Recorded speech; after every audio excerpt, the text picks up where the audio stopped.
Pues yo miraría las cotizaciones, ¿Sí? para ver primero, y en principio yo creo que sí invertiría, porque aunque se recupera a largo plazo solo con los dividendos, en un momento dado, viendo los dividendos que has obtenido, podrías vender a un poco de menor precio y no perder tanto, o no perder.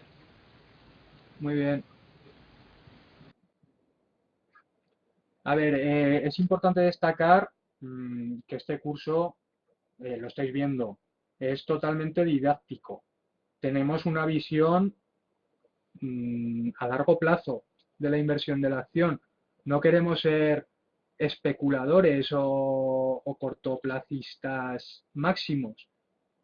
Queremos invertir en una acción que nos dé buen rendimiento en cuanto a los dividendos y buen rendimiento en cuanto a evolución, apostando siempre al alza. No somos especuladores que apuestan a la baja, ¿vale? Entonces, si quiere participar en alguna otra sede y darnos su opinión, o aquí en Zaragoza. Yo, Javier, tengo una duda. Tenemos aquí un pequeño comentario.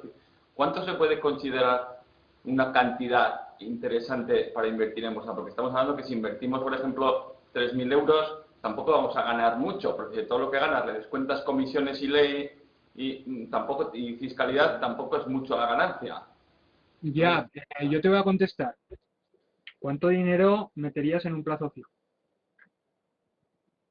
6.000 euros. Yo metería 1.000, mi compañero de al lado 2.000, 10.000. Es una cantidad que variará de cada uno. Lo que sí que tenemos que tener en cuenta, a ver, no puede ser una cantidad muy alta. Tiene que ser una cantidad, yo diría que casi residual de nuestros ahorros. ¿En qué nos tenemos que fijar? En las comisiones. Las comisiones son muy altas, muy difíciles en algunos casos de remontar. Si yo invierto 500 euros y me están cobrando 5 euros de comisión, es que estoy tirando ese dinero prácticamente, o me estoy condenando a tenerlo retenido durante años y años. Yo, el mínimo que aconsejaría invertir en bolsa sería a partir de 1.000 euros. Con menos cantidad, lo que os digo, os van a cobrar 5 euros por comprar, 5 euros por vender. Es muy difícil. Como mínimo, 1.000 euros. Pero ya digo que cada uno tiene sus necesidades y yo tampoco os doy mi consejo, no os estoy imponiendo nada. Si queréis invertir 1.000, 1.000. Si queréis 2.000, 2.000. Cada uno sabrá el dinero que tiene y lo que está asumiendo de riesgo. ¿Más sedes? Buenos días, aquí desde Santander. Buenos días. Santander.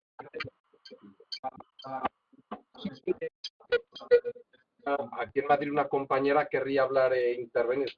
Sí, muy bien, Íñigo. Aquí tras la alto, por favor. Bueno, además. Bueno, como muy bien, Más alto, por favor. como muy bien estabas diciendo, ahora mismo la bolsa se ha convertido en un lugar en el que efectivamente se necesita ser bastante experto, ¿no? Hace unos años, cuando España iba bien y estupendamente, pues era muy facilito. Comprabas una cosa que estaba bajita, esperabas a que subiera y cuando tuvieras la ganancia correspondiente, pues efectivamente vendías y te lo llevabas. Ahora no es tan fácil y la verdad es que a mí me ha venido muy bien todo lo que nos has estado explicando, porque efectivamente hay que ir analizando las compañías, hay que ir analizando cómo están, cuáles pueden tener pérdidas y cuáles pueden llegar a exclusiva, que como muy bien dicho, muy bien has dicho, nosotros no lo sabemos hasta que no salen los medios de comunicación y por supuesto luego se desploma todo, ¿no? Dicho todo esto, como efectivamente tenemos que esforzarnos un poquito ahora, mucho más en el tema de la compra y la inversión en bolsa, me ha parecido muy, muy interesante lo que has dicho sobre el tema de los dividendos.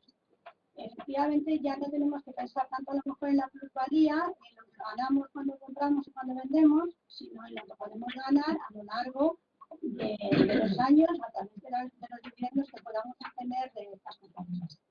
El problema es que los dividendos no siempre se pagan en efectivo.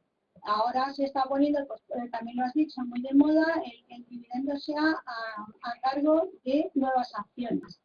Nuevas acciones que si no eres un accionista grande, pues al final lo que estás haciendo es que compras unas poquitas, que está bien porque las compras más bajas de su precio habitual en el mercado, pero que al final, pues el banco o la entidad financiera correspondiente te cobra unas comisiones tremendas, pero al final casi pues pagas más al banco que lo que obtienes con las nuevas acciones, a través de esos dividendos que al final no han sido satisfechos económicamente, ¿no? Todo eso, también me gustaría que dijeras un poquito cómo intervenimos ahí en el tema de los dividendos. ¿Accedemos a la compensación en acciones o no, a pesar de que tal sería mejor venderlo y quedarnos con ese dinerito? ¿O qué? Y luego sobre todo una cuestión que la verdad sí que me interesaría mucho que me explicaras, que te la has pasado un poco en el tema, y eso son lo de las operaciones especiales, los split y los contra-split. Yo no sé si habrá mucha gente aquí que esté afectada de las acciones de Bankia. Yo sí, estoy afectada de las acciones de Bankia, y efectivamente el gran problema que hemos tenido ha sido el split o el contra-split que no se ha realizado, que lo que ha hecho es que nos han dejado las acciones por los suelos. Me gustaría que nos expliques un poquito más qué consiste eso del split y el contra-split, que yo la verdad no lo tengo muy claro, y también me gustaría saber si a lo mejor es posible que, intentando alguna de nosotros recuperar esas acciones de Bankia que se nos han quedado ahí muertas de la risa, podamos acceder a comprar ahora que están bajitas y tal, porque resulta que intentando mediar o hacer media con todo ello, pues que nos vuelvan a hacer un split o un contra-split y volvamos otra vez a esa situación. Eso me gustaría un poquito que me lo aclararas, por favor. Bueno, la consulta extensa y muy interesante. Vamos a empezar. A ver, lo que decía de si es un momento bueno o no para invertir en bolsa. Ya hemos dicho que es convulso y efectivamente hay que buscar el dividendo más que la plusvalía. ¿Qué ha pasado durante estos años? ¿Por qué ha estado más difícil la bolsa? Pues simplemente por la incertidumbre. Nosotros sabíamos que la cotización del valor estaba baja, que en ese sentido era buen momento para entrar en el accionariado de una empresa, pero no sabíamos ni cómo iba a evolucionar, ni si se iba a interrumpir el pago de los dividendos por parte de la empresa, ¿vale? Entonces, por ese motivo es por el que decimos que la bolsa en años pasados y actualmente está más difícil que en el periodo 2000-2007, por ejemplo. En 2000-2007 podíamos ver unas cotizaciones mayores, pero teníamos asegurado el cobro del dividendo. Entonces, la problemática de invertir en bolsa yo la veo sobre todo en la incertidumbre, tanto en la evolución como en el cobro del dividendo. Luego, ¿qué más me has preguntado? Que te he escuchado muy mal. Vamos a ver. El split y el contra-split. Pues no cabe duda que uno es la agrupación de acciones, por lo que se eleva su valor, y otra es la separación. Entonces sí, ha habido varios, en Bankia, en Banco Popular me parece también. ¿Y qué se puede hacer? Pues, ¿qué te voy a decir? ¿Vale? ¿Que si invertiría en acciones de Bankia? Pues por motivos económicos, igual, no lo sé. Por motivos morales, no. Yo no daría ni un céntimo, ni uno, aunque me reportara algún beneficio, a la empresa que se ha quedado con mis ahorros. Y creo que estoy siendo muy claro y no admite ninguna duda mi respuesta. Luego ya depende de cada uno. Entonces no sé si me olvido algo que me has preguntado por ahí, que si era buen momento, la incertidumbre, los splits, Bankia. Si tenéis alguna duda en otras sedes,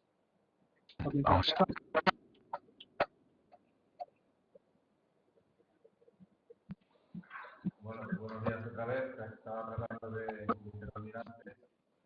Yo quería, si teníamos un momento para comentar Habla más alto, por favor. el caso del Banco Popular.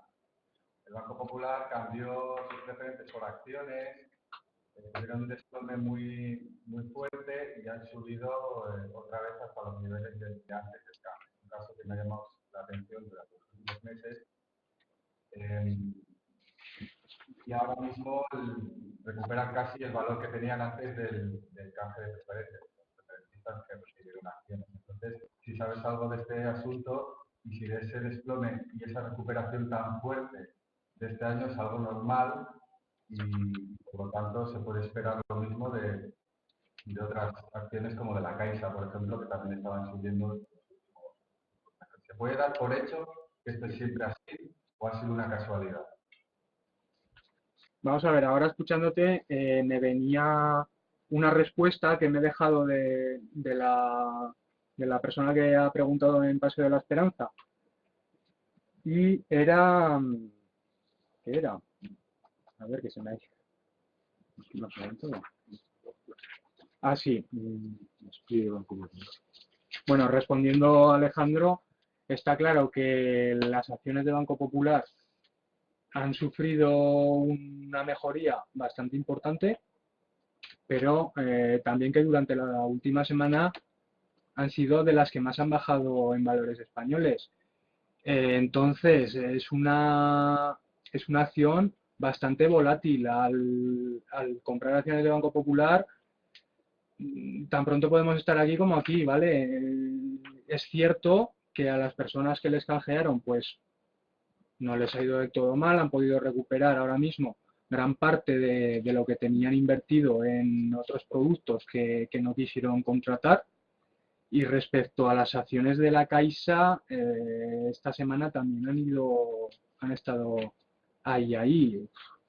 Yo es que las acciones de los bancos, luego lo veremos en otro supuesto, pero el preguntarse si se va a invertir o no en un banco no nos vale casi el análisis que hemos tenido que hacer, porque las entidades financieras tienen una contabilidad bancaria propia que no se parece a la de ninguna sociedad mercantil. Tenemos que tener en cuenta otros ratios que nos hagan ver si estamos interesados en realizar esa operación o no.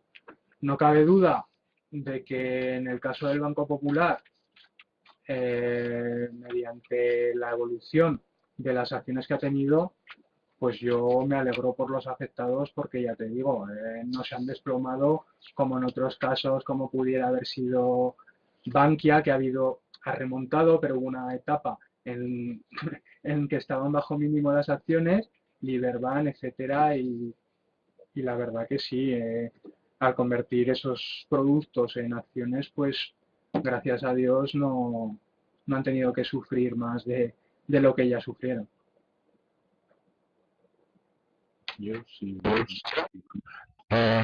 Vamos a ver, por el tema de la fiscalidad, tengo entendido de que si mantienes las acciones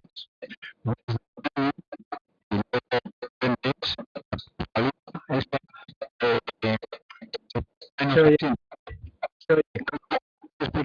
eso. Imposible, no se oye. Esto. ¿Ahora? ¿Ves ahora? Mejor.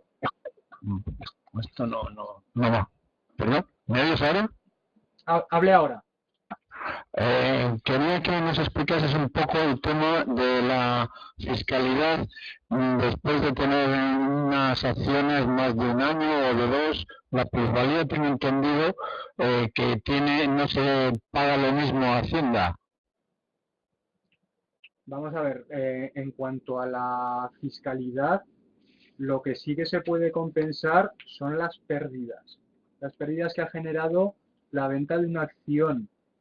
Tengo entendido que se pueden compensar en 2 años hasta un límite de 1.500 euros, me parece. En cuanto a la venta, simplemente tendríamos que dividir la rentabilidad que hemos obtenido por dividendos, que ya hemos dicho que estarían exentos los 1.500 primeros euros en el ejercicio, y luego la plusvalía pues ya dependería de si hemos obtenido menos de 6.000 euros, entre 6.000 y 24.000 o más de 24.000. Eso va como en los depósitos a plazo fijo. Los intereses tributan por porcentaje según la cantidad de interés que se ha logrado.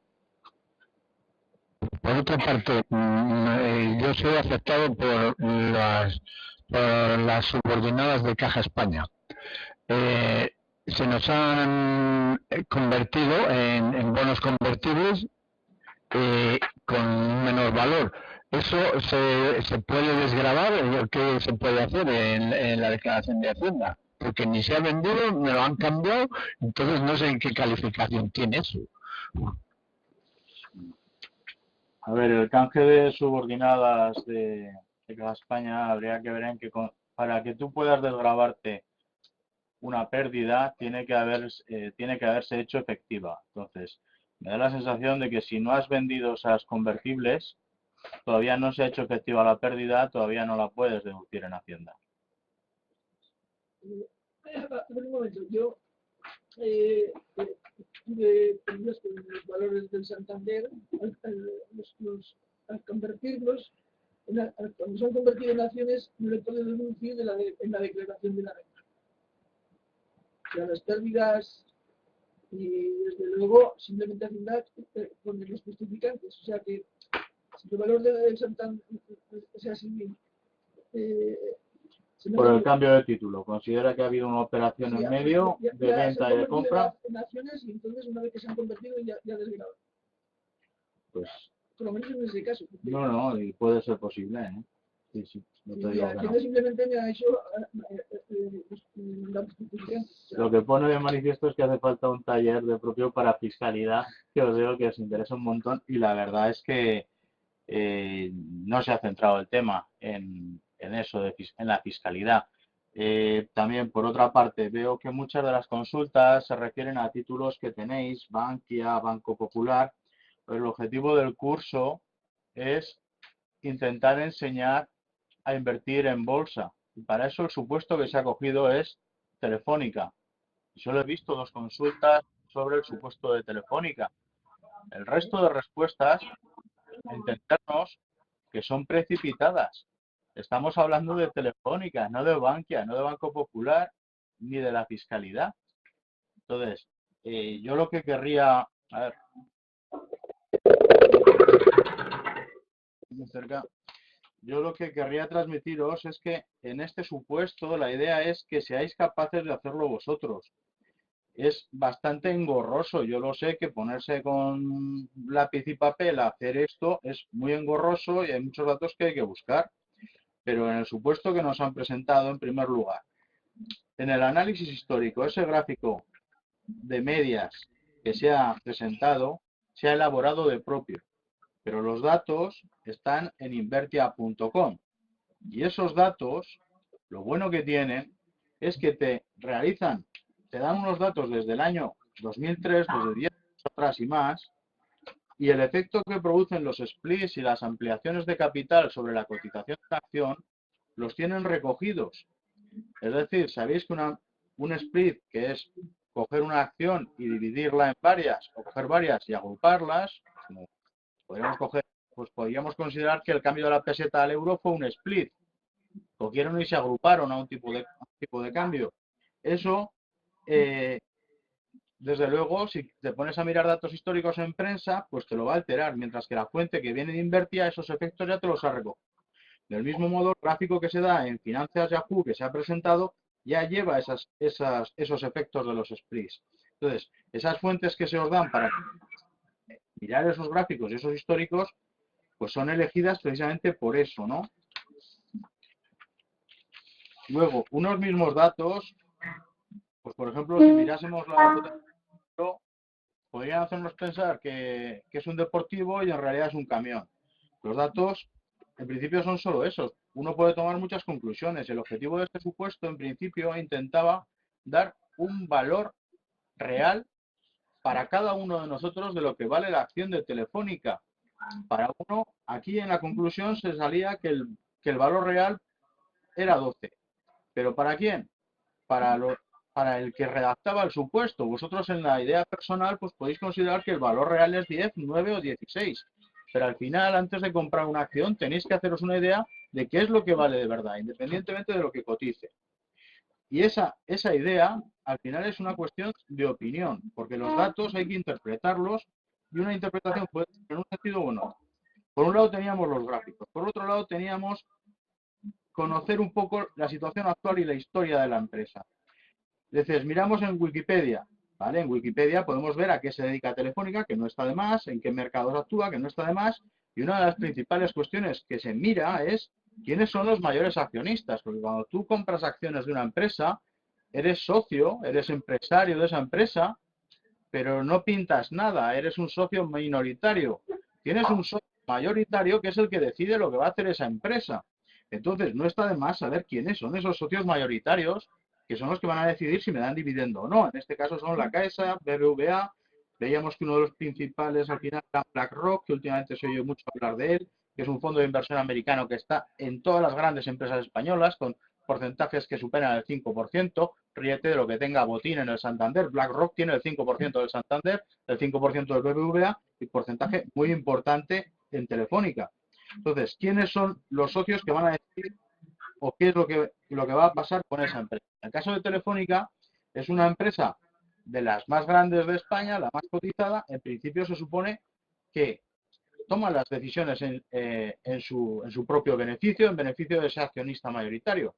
Pero si nos encontramos con que entre los accionistas mayoritarios, por ejemplo, si estuviésemos, en vez de mirando Telefónica, estuviésemos mirando un banco pequeñito cuyo su mayor accionista es BBVA o la Caixa, pues no tendríamos nada claro que los intereses de BBVA en ese banco pequeñito fuesen los mismos que los nuestros. Y os comento el ejemplo histórico, que a lo mejor hay alguno afectado aquí, el caso Terra, emitido por Telefónica, lanzado a la fama por Telefónica y hundido por Telefónica, que era su propietario.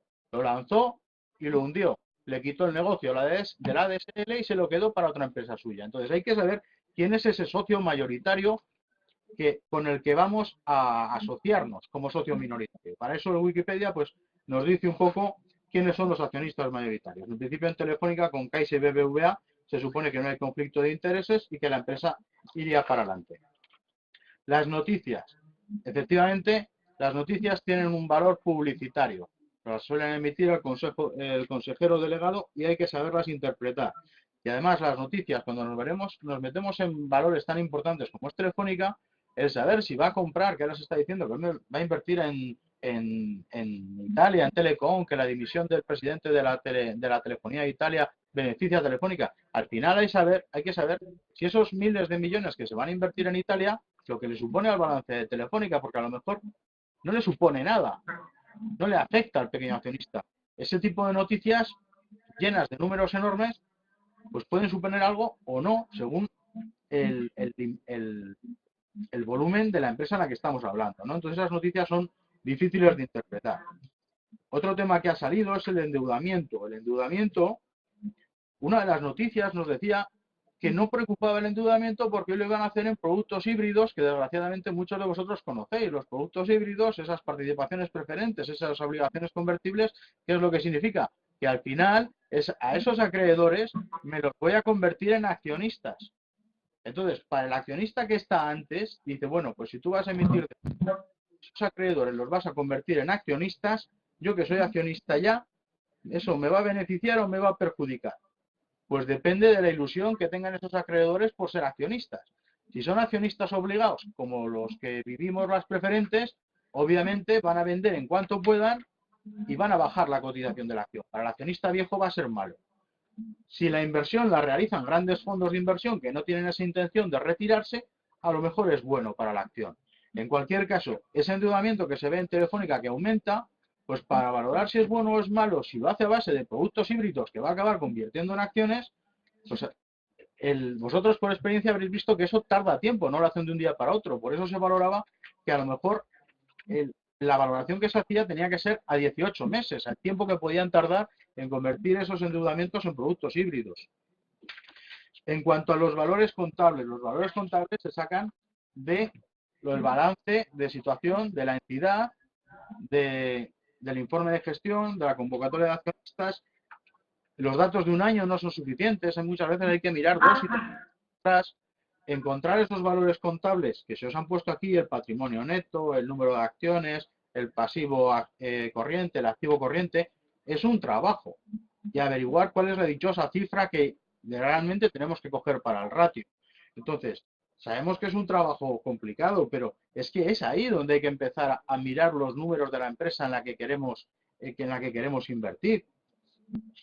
Se ha hablado también de la importancia de los dividendos. Por supuesto que los dividendos son importantes. Si yo quiero invertir en un negocio, quiero comprar un bar, no puedo estar pensando en vender el bar al día siguiente. Tengo que preocuparme de cuánto me da eso cada mes, ese negocio, qué rentabilidad me da. El dividendo es importantísimo. Un inversor de verdad piensa en los dividendos. Por supuesto, en no perder la inversión, pero tiene que pensar en los dividendos. Lo otro es especular, que es un error habitual en España, tanto con los bienes inmobiliarios como con los bienes mobiliarios. Las cosas hay que saber qué son y cuánto valen, independientemente de que su cotización esté alta o baja. Si sabemos realmente para qué sirve y de qué vale. Entonces, con el tema de los dividendos, el problema que tenemos los pequeños accionistas es que la empresa no nos reparte un porcentaje fijo de sus beneficios. Reparte dividendos como le da la gana al accionista mayoritario.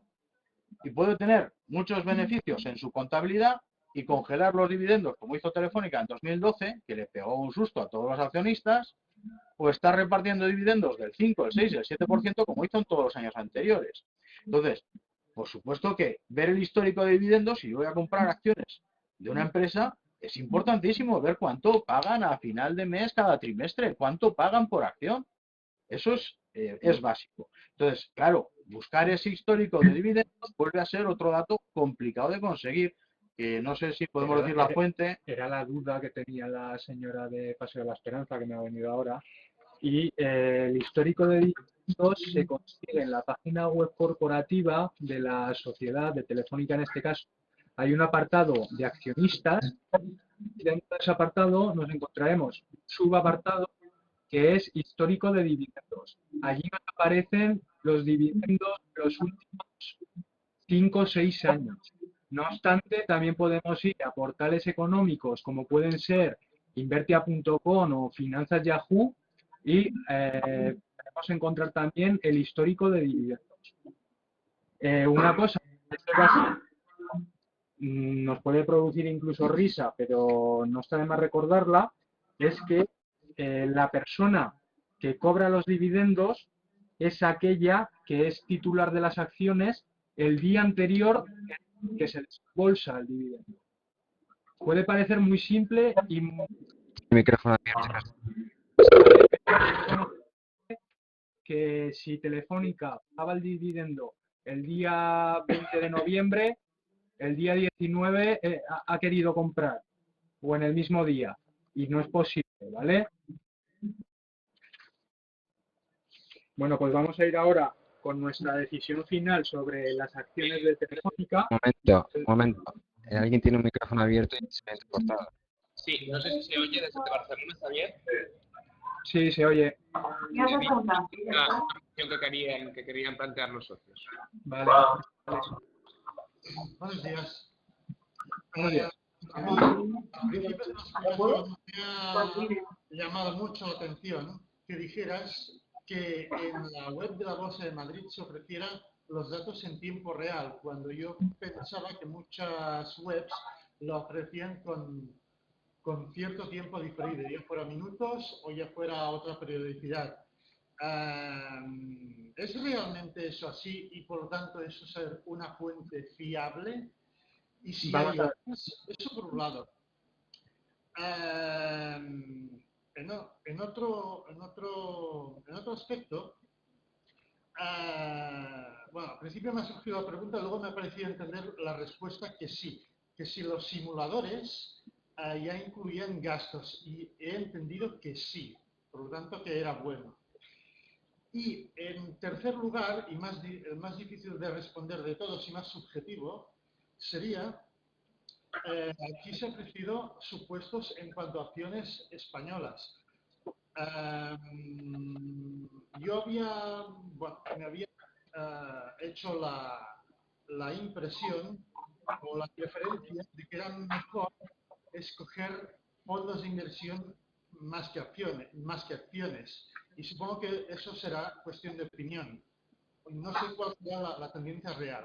Y, más definitivo, si sería más interesante, aunque quizá más difícil, invertir más en el extranjero que en España. Es decir, en bolsas, en acciones o en fondos de inversión extranjeros o globales o en España. Estas son mis dudas. Vale, muy interesante.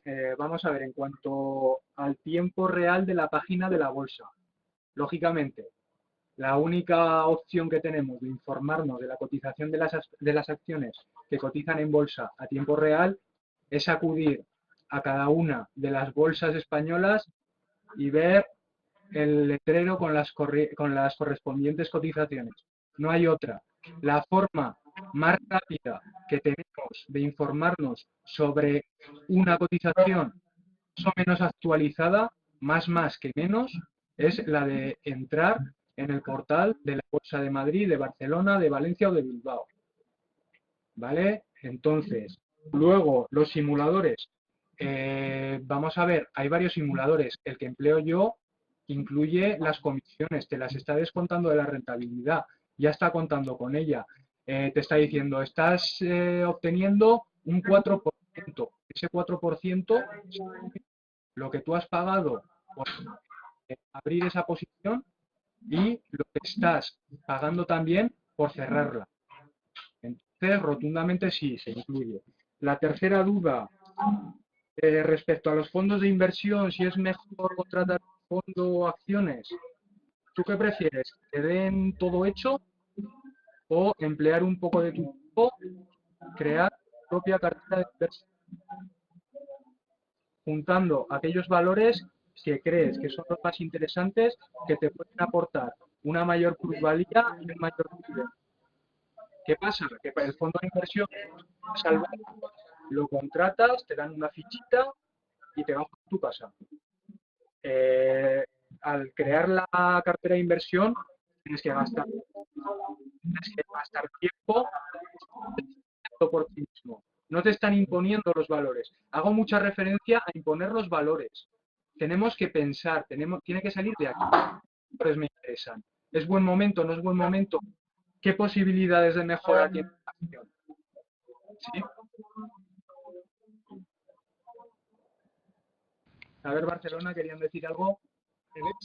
Hay un micrófono abierto, el señor que está en primera plana, que hace que se interrumpa cuando explicas. No, pero parece que el señor de Barcelona quería decir algo a mi explicación. Sí, valores de inversión. A ver, es que cierre el micrófono, si no, no se oye. Decía que cuando me refería a mi preferencia por fondos de inversión, era no por un aglomerado de empresas y de acciones, sino por orígenes, es decir, por geografía o bien por sí, empresa. Es decir, que decantarme por fondos de inversión en materias primas o en fondos de inversión en energías o fondos de inversión de ciertos países, simplemente por ese motivo, no porque me lo dieran, me hicieran el pack. No, hablaba en general.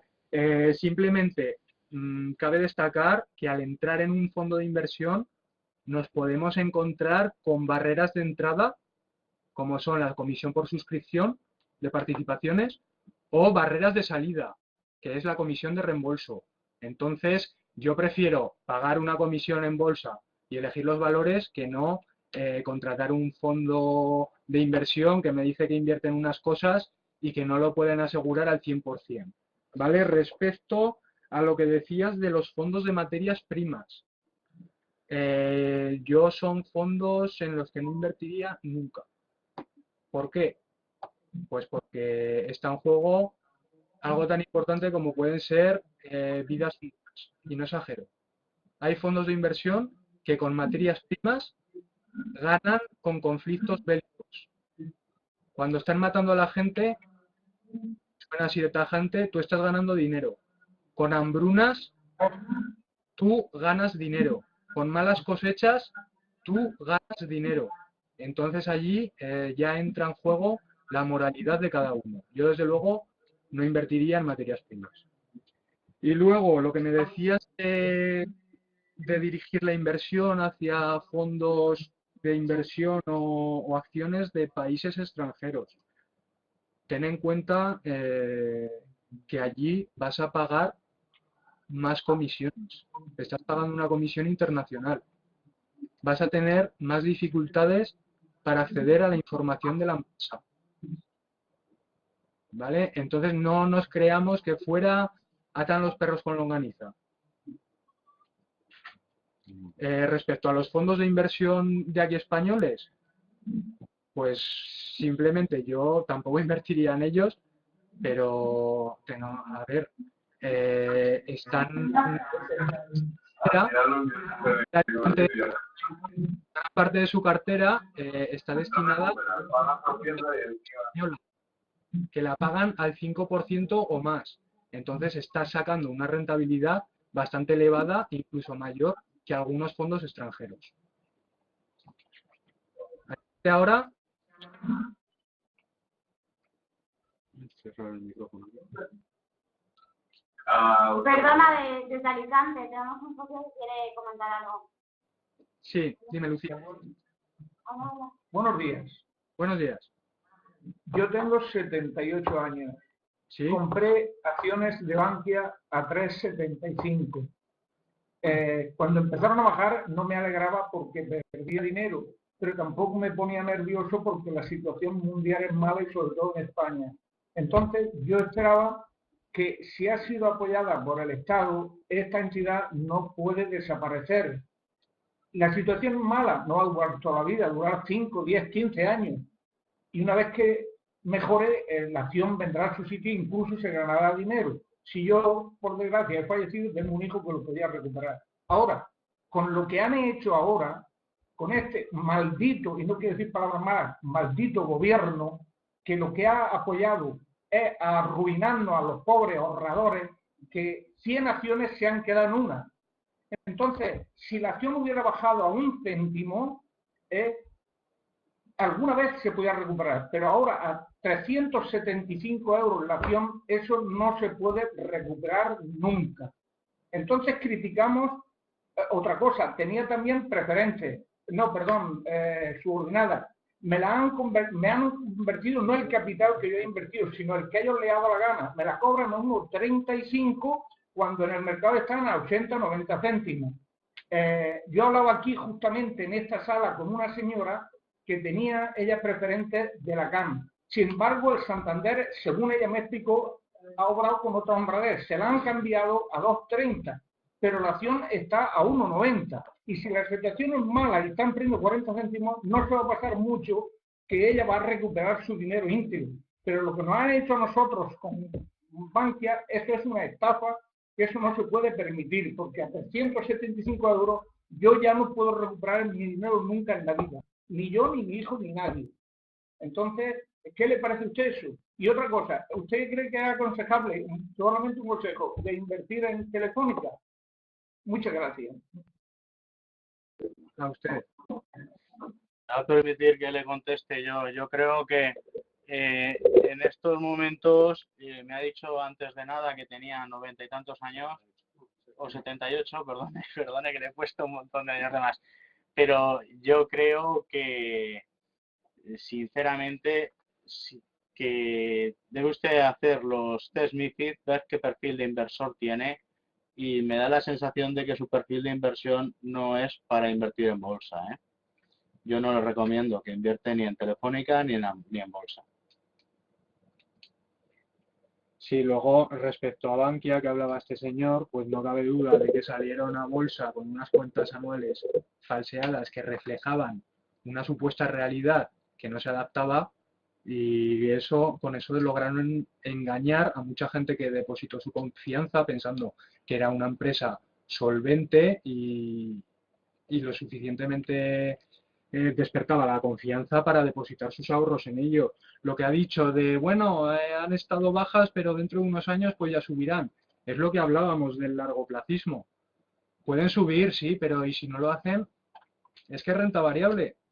No tenemos, es muy difícil que vayan para abajo, pero tampoco tenemos una certeza absoluta de que vayan a mejorar su rendimiento. Yo hablo mucho con un socio de aquí de Zaragoza, que sobre todo me ha destacado que es muy importante al operar en bolsa saber controlar las emociones.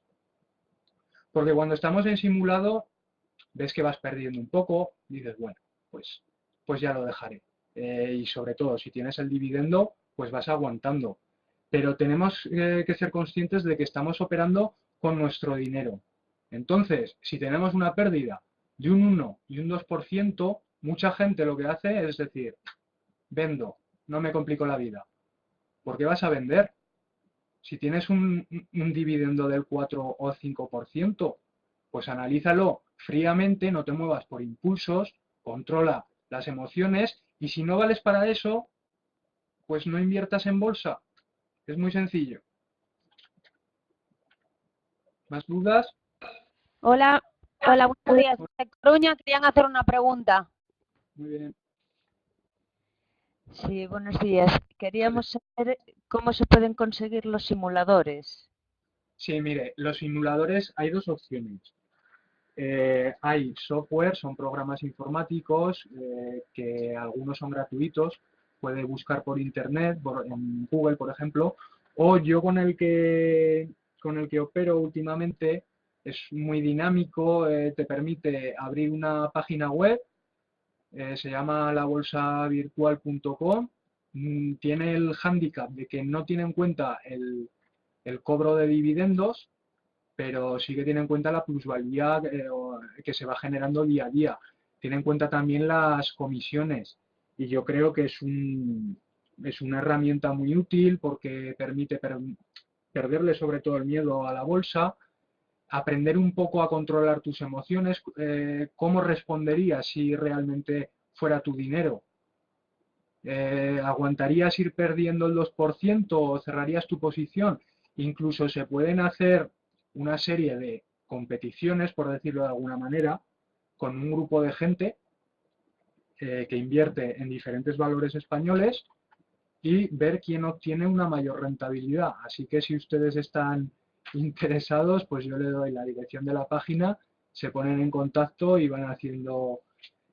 a mí me ayuda bastante porque estoy con un grupo de gente y vamos viendo también qué se podía haber hecho mejor. Mira, tú has hecho mal salir de esta posición en este momento porque se veía que estaba subiendo claramente. Yo tengo amigos que estoy en el grupo de la bolsa virtual con ellos. Yo me baso en el análisis que os he enseñado a hacer, pero es que ellos van a las bravas. Simplemente ven que baja un poco, venga, compro. Y no os digo los resultados. Bueno, de Murcia, David, un socio que hace... Hola. A ver, quiero volver un poco a la pregunta que ha hecho el señor de Barcelona con respecto a los valores internacionales. Bueno, has dicho que cobran una comisión por actuar en el mercado internacional.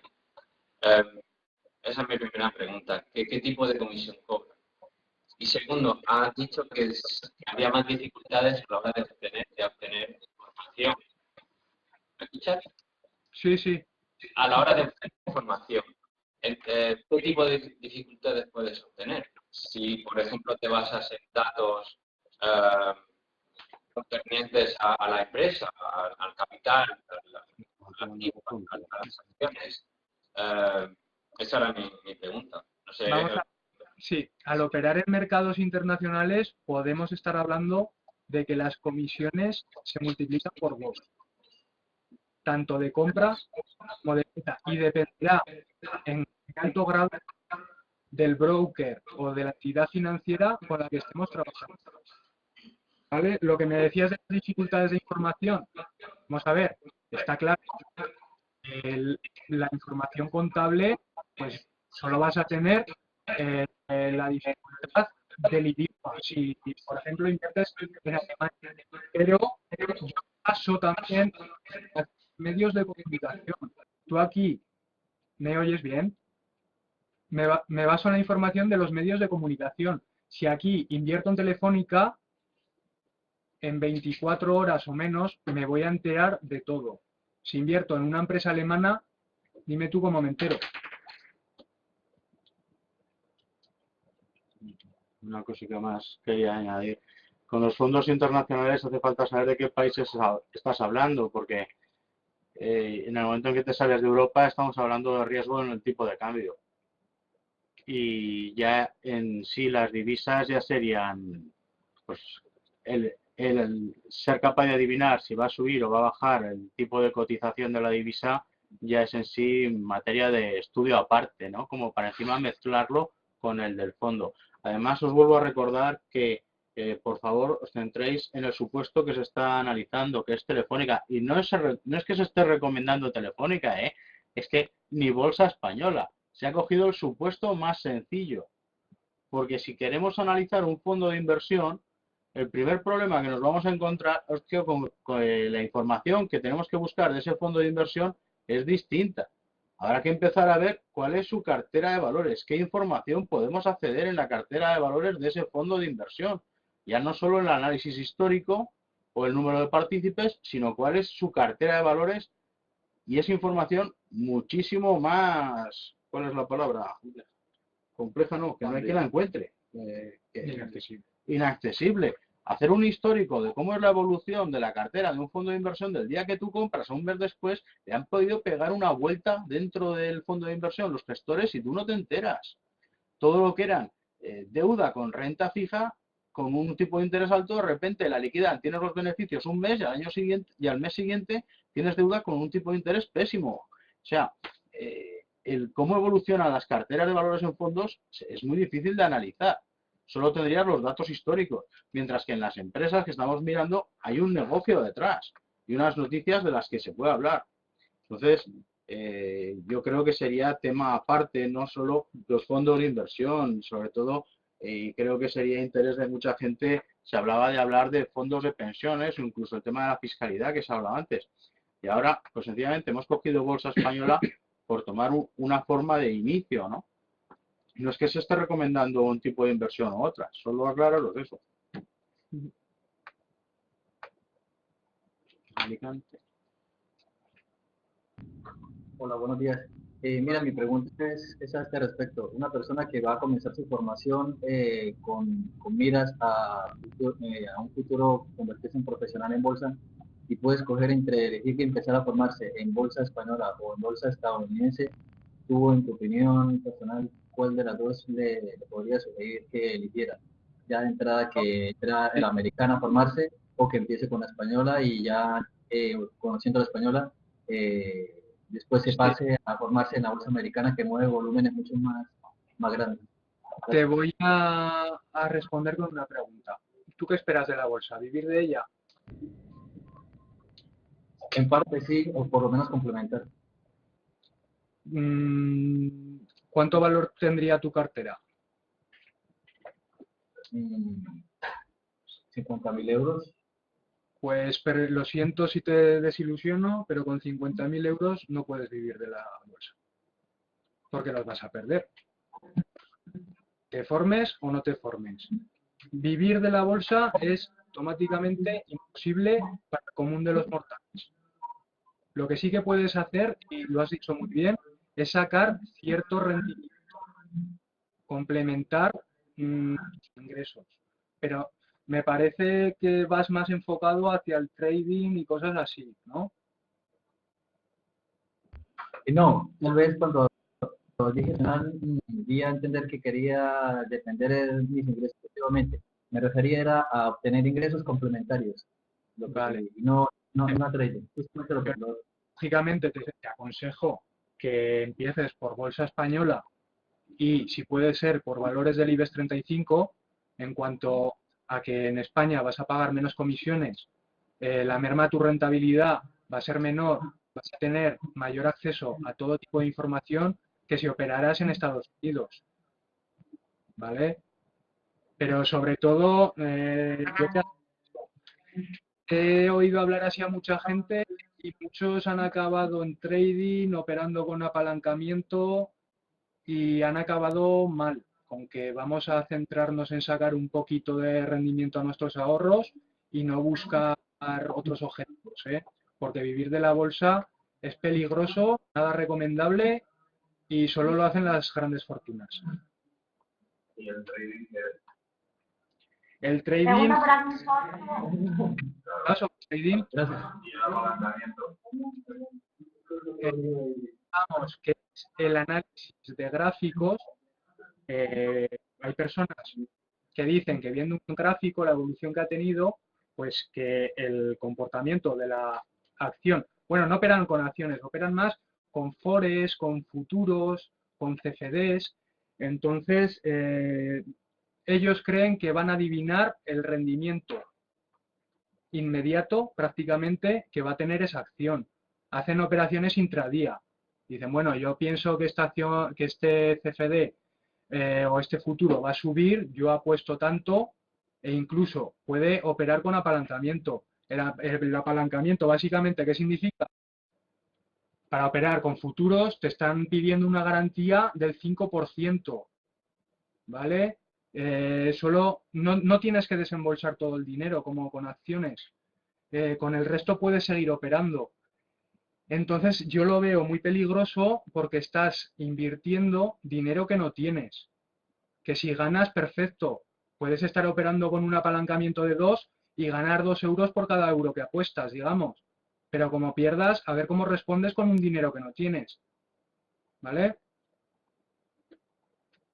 Sobre todo tener cuidado porque se están poniendo de moda muchos gurús del trading que os van a prometer muchas cosas, que vais a ganar dinero, que os vais a sacar un sobresueldo y al final la gente acaba mal operando en trading. Y lo que decíamos, no es lo mismo controlar las emociones en bolsa, que tienes total acceso, total seguimiento. En el trading las emociones se pueden disparar.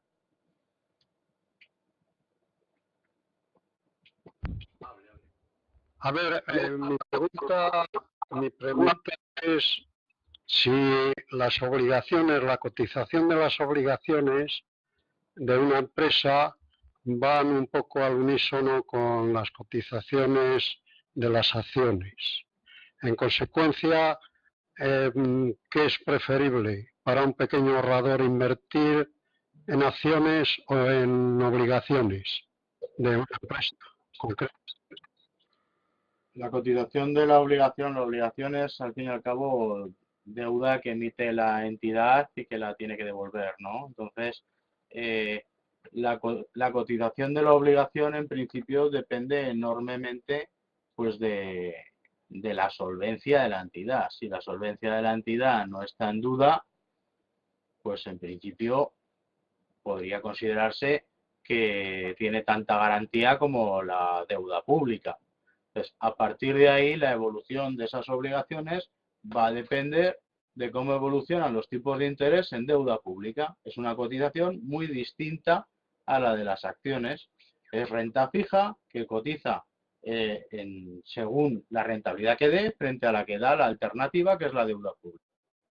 Si ya hablamos de obligaciones convertibles, que no sé si es el caso, pues ahí ya sí que empieza a tener importancia el valor de la cotización de la acción en función del precio al que tengamos que convertir. Si se sabe ya el precio al que vamos a convertir, en cierto modo hemos hecho ya un compromiso de comprar acciones en el futuro a un determinado precio. Y en función de que la acción se ponga por encima o por debajo de ese precio, si se pone por encima de ese precio, nuestras obligaciones subirán la cotización, las obligaciones convertibles. Subirá la cotización porque tendrá la oportunidad de comprar las acciones más baratas. Si el precio de la acción se hunde, entonces al revés, mis obligaciones convertibles se hundirán porque estaré obligado a comprarlas a un precio más caro. Eso con las obligaciones convertibles. Las que no son convertibles depende, una vez que está garantizada la solvencia de la entidad, dependen de su comparación con la deuda pública, cómo son los intereses de la deuda pública. Entonces es un mercado totalmente distinto, que en la actualidad, con todas las dudas que ha surgido en el sistema financiero, el tema de la solvencia, que era algo que antiguamente ni se planteaba, ahora ha afectado enormemente a todo tipo de, bueno, a las obligaciones subordinadas con plazo. En principio era un producto seguro. En el momento en que pones en duda la solvencia del emisor, ahí ya no es nada seguro, ¿no? Pero yo creo que el tema de la solvencia de las entidades ya desgraciadamente se ha tranquilizado ya después de todas las quitas que han realizado. Yo desde el punto de vista de organizativo, porque estamos llegando a la hora en que estaba previsto finalizar, aunque nos extendamos un poco más, la hora a la que estaba previsto finalizar el taller, lo que sí que he visto es que en primer lugar no nos ha dado tiempo a ver el segundo supuesto práctico, el de acciones de BBVA, y nuestra idea era para el día 16 invitaros a 19, perdón, el día 19 invitaros a que vosotros intentaseis hacer este análisis en dos entidades, en Repsol y en Iberia. ¿Por qué elegimos estas entidades? Pues Repsol porque era grande y no era otro banco como BBVA, y en Iberia porque había tenido una historia controvertida, tenía el tema de la influencia de la fusión con las aerolíneas inglesas. La cuestión es que a día de hoy hay preparados, aparte del supuesto de Telefónica que habéis visto hoy, 3 supuestos más, y yo no sé si pediros que traigáis preparados esos supuestos para el día 19 es viable, vamos, que si los vais a preparar o no. Yo os daría una pequeña ronda de palabras a las distintas oficinas a ver quién se animará para el día 19 a traer el supuesto hecho. Alicante. Lo intentaremos traer hecho y quería hacer una pregunta para darle continuidad en este taller.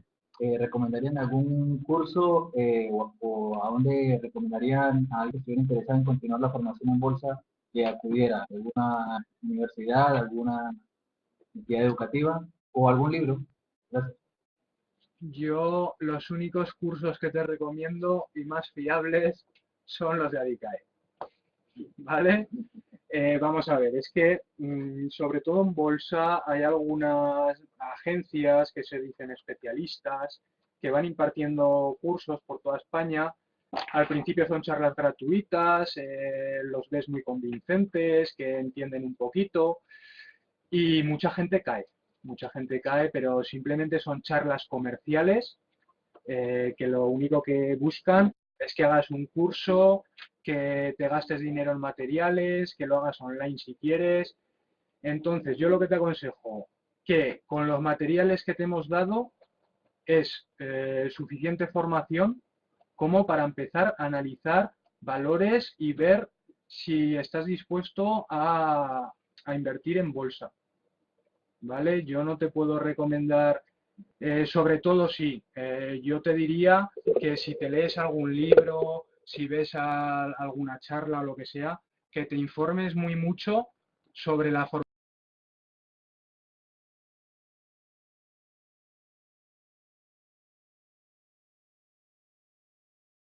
Javier, no se oye.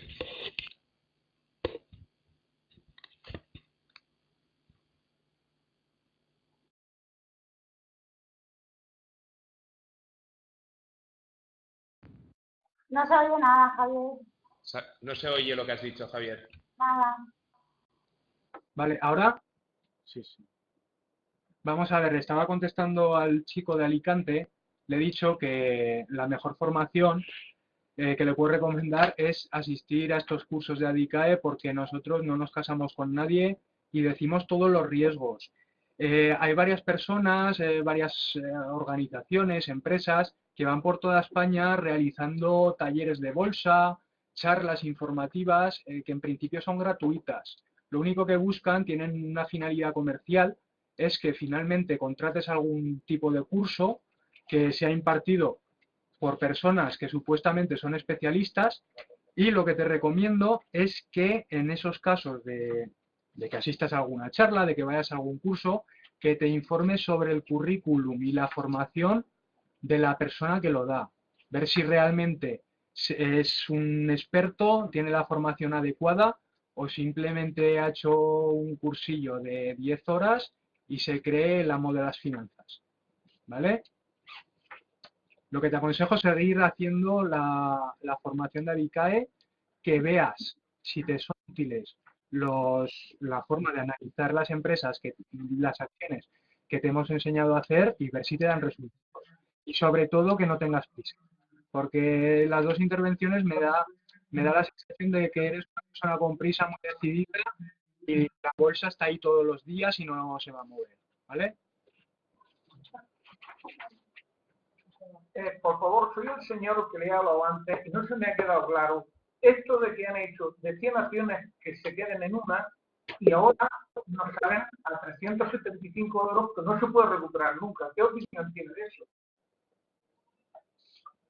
Las acciones de Bankia con la cotización, independientemente del split o el contra-split, la situación de venta es igualmente mala. Me dice que a 1 céntimo no lo van a querer, era posible venderlo, a 375 no, obviamente, pues 375 supone que la inversión mínima en acciones que el que lo quiera comprar tiene que hacer es de 375 euros, que vamos, que no es un nominal normal, pero no hay nadie que se meta en bolsa a invertir menos de 375 euros, o sea, que le vuelvo a repetir, los splits fue como el cambio del euro a la peseta, es un cambio psicológico. Económicamente, sobre lo que vale la empresa no cambia nada. Es sencillamente agrupar y desagrupar acciones. Bueno, aquí en Madrid querían hacer una pregunta. La señora, Sí. habla alto y sé breve, por favor. Vale. Es que decía que el primer ponente nos ha estado dando toda la formación del primer grupo y tal. Y luego el segundo ha hecho una especie de repaso del caso práctico, porque la verdad es que con las intervenciones que hemos hecho, cada uno nos hemos ido a lo mío y lo mío qué. Entonces, que me gustaría que realmente el segundo ponente siguiera haciendo el repaso que estaba haciendo, para aprovechar estos últimos minutos, porque la verdad es que yo en mi caso, cuando he visto lo del valor contable, que he visto que la acción de Telefónica en 2013 estaba a 10,90, cuando la acción real era de 5,149, pues lógicamente dices, pues no, esta no es una acción que sea, o sea, es una empresa que sea buena y por eso es por lo que no voy a invertir. Como después habéis dicho, que eso no es nada más que un dato a tener en cuenta, que lo demás había que tenerlo en cuenta y tal, que me gustaría que pudieras terminar de hacer el repaso que estabas haciendo, porque realmente hemos venido a aprender lo que nos estáis diciendo y de esa forma pues aprenderemos más para el próximo. Vale, en primer lugar deciros que el supuesto está redactado entre Javier y yo lo he leído también. Las conclusiones a las que hemos llegado son las mismas, las que tenéis por escrito son las mismas las que hemos tenido los dos, ¿eh? Entonces, sí que hay muchas informaciones que hay veces que parecen contradictorias. El valor contable, me parece que lo pone en el supuesto, efectivamente es menos de la mitad que el valor de cotización. Pero es que, ¿qué es lo normal en una empresa cotizada? El valor contable dice lo que tienes en libros, pero si yo tengo un negocio, mi valor contable será el inmueble de mi negocio, mis máquinas y mis existencias. Pero además mi negocio tiene una serie de clientes que cada mes me pagan y eso vale dinero. El valor contable no puede recoger esa actividad. El valor contable podría acercarse a lo que vale la empresa si el día de mañana la cierran y la venden, por partes. Pero las empresas son negocios que dan rentabilidad. Y no, por el hecho de tener dinero no tienes un negocio. Entonces, lo normal es que el precio de cotización esté siempre por encima del valor contable. Y de hecho en el supuesto se pone el ejemplo de que las entidades bancarias españolas, su valor de cotización está próximo al valor contable y eso es muy mala noticia. Porque las entidades bancarias españolas no dan un duro por ellas como si las fuesen a liquidar mañana. Y estoy hablando de BBVA, de Santander y bancos grandes que no tienen ningún problema. O sea, que el precio de cotización se acerque tanto al contable en libros como si no hubiese, como si su negocio no valiese nada, es un dato malo. Ahora, que el valor contable esté por encima del precio de cotización, ya como ocurre en Bankia, eso ya es inaudito, eso ya es para salir corriendo. Pero ya el mero hecho de que el precio de cotización se acerque tanto al valor contable da muy mala imagen de lo que vale el negocio de esa entidad. Si el precio de cotización está por el doble del valor contable, pues ya entramos en la ambigüedad de se aleja mucho, se aleja poco. Por eso al final el precio que hemos optado por dar como un precio que consideraríamos estable y que podría corresponder a la acción era el de 12 euros por acción, basándonos en la evolución histórica, en los datos que había incluso antes de 2002, que se iban mucho más altos y en definitiva datos que incluso como el endeudamiento, pues en la medida en la que se podían volver a convertir en acciones o incluso el endeudamiento, pues sí, los valores teóricos en primer lugar son un margen grande, del 0,4 al 0,6 de endeudamiento, pero situaciones o ratios como veíamos que ocurría en Telefónica, que dice el fondo de maniobra es menos 10.000 millones. El fondo de maniobra lo que saca es el activo corriente, por decirlo de alguna manera, lo que tengo, el dinero que tengo en el bolsillo hasta final de año, y por otro lado el pasivo corriente, el dinero que tengo que pagar hasta final de año. Si en Telefónica le salen menos 10.000 millones, una persona que lea ese dato dice, oh, pues antes de 31 de diciembre Telefónica ha quebrado, o ha presentado la suspensión de pagos, no ha podido pagar. Pero si empiezas a mirar cierres de balances de años anteriores, Telefónica lleva haciendo lo mismo durante años. ¿Y por qué lo hace? Pues por muchos motivos que se han comentado. Primero, porque entre sus accionistas están los bancos que le financian y que le renuevan la deuda a corto plazo, que nunca deja de ser a corto plazo porque renueva una por otra. Y en segundo lugar, porque su política comercial le genera una cantidad de rentas de facturación fija mes a mes que basta con que sus proveedores le paguen 90 días para ir sobrado. Para deber el triple de lo que tiene en ese momento, porque en los 2 meses siguientes lo va a volver a generar.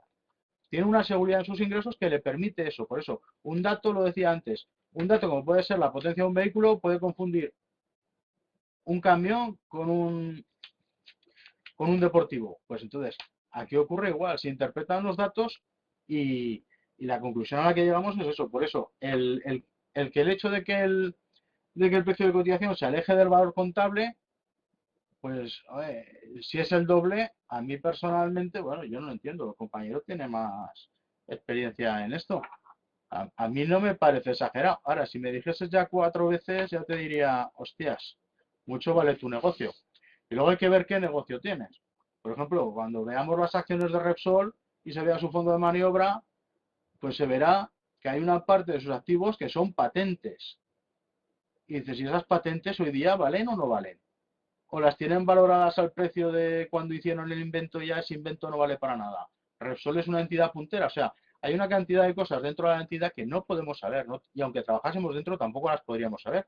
Pero al final lo que se trata es de sacar una serie de ideas y vuelvo a decir, el valor real de la acción de Telefónica no te lo va a decir un experto ni por la televisión, ni el compañero Javier Terrado, ni te lo voy a decir yo.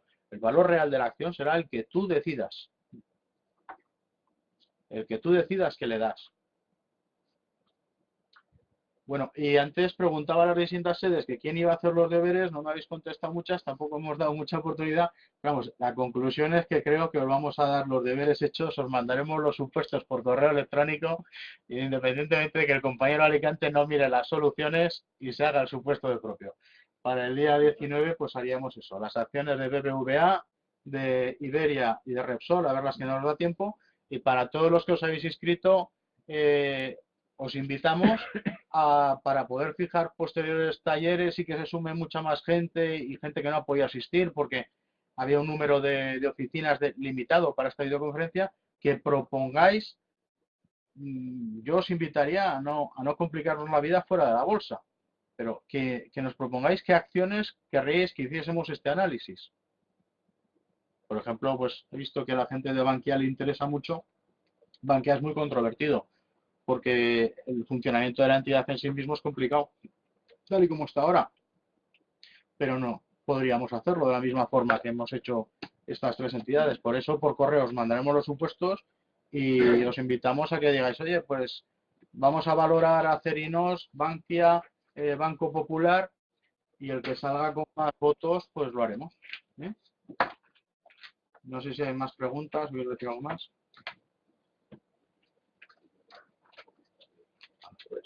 Nada, simplemente que gracias a todos por vuestra asistencia, esperamos que os haya resultado interesante y nos vemos de nuevo el día 19.